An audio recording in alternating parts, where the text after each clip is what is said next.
Welcome guys, for today's video natin magluluto ko ng paksiw na alumahan na may twist na batok ng baboy taba. Syempre para masarap yan, slice lang muna tayo ng mga ricado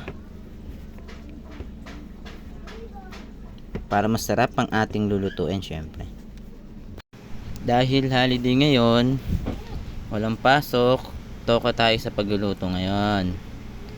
Always naman pag nandito tayo sa bahay, trabaho natin magluto para mabusog ang mga bata, pati si misis na hindi marunong magluto. So ayan, check na natin, tikim-tikim tayo dyan, tama na ang timpla.